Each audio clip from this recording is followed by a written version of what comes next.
ആന്ധ്രയിൽ നിന്ന് മലേഷ്യയിലേക്ക് രക്തചന്ദനം കയറ്റുമതി ചെയ്ത് വൻ ലാഭമുണ്ടാക്കാമെന്ന് വിശ്വസിപ്പിച്ച് 50 ലക്ഷം രൂപ തട്ടിയെടുത്തുന്ന കേസിൽ പ്രതിയെ റിമാൻഡ് ചെയ്തു. പെരിന്തൽമണ്ണ സ്വദേശി നൽകിയ പരാതിയിലാണ് താഴേക്കോട് പൂവത്താണി സ്വദേശി അബ്ദുൾ റഫീഖിനെ പെരിന്തൽമണ്ണ പോലീസ് അറസ്റ്റ് ചെയ്തത്.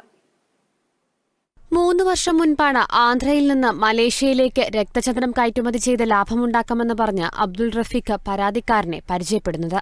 ആന്ധ്രയിൽ കൊണ്ടുപോയി ചന്ദന ബിസിനസിൽ പങ്കാളികളാക്കാമെന്ന് പറഞ്ഞ് ചിലരെ പരിചയപ്പെടുത്തി. MLA ഉൾപ്പെടെ ആന്ധ്രയിലെയും മലേഷ്യയിലെയും ഉന്നതരുടെ കൂടെ നിന്നെടുത്ത ചിത്രങ്ങളും മറ്റും കാണിച്ച് വിശ്വസിപ്പിക്കുകയായിരുന്നുവെന്ന് പരാതിക്കാരൻ പറയുന്നു. ബിസിനസ് കാര്യങ്ങൾക്കായി പലതവണ റഫീഖ് മലേഷ്യയിലേക്ക് പോയി അവിടെ നിന്നുള്ള ചിത്രങ്ങളും അയച്ചു കൊടുത്തിരുന്നു. കൂടാതെ 3 തവണയായി 50 ലക്ഷം രൂപയോളം കൈപ്പറ്റിയ ശേഷം കോവിഡും മറ്റു പല കാരണങ്ങളും പറഞ്ഞ് വഞ്ചിച്ചുവെന്നാണ് പരാതി. ഗൾഫിലെ ബിസിനസ്സുമായി ബന്ധപ്പെട്ട് സാങ്കേതിക പ്രശ്നങ്ങൾ പരിഹരിക്കാമെന്ന് പറഞ്ഞ് വ്യാജരേഖകൾ കാണിച്ചു പണം തട്ടിയതായും പരാതിക്കാരൻ പറയുന്നു.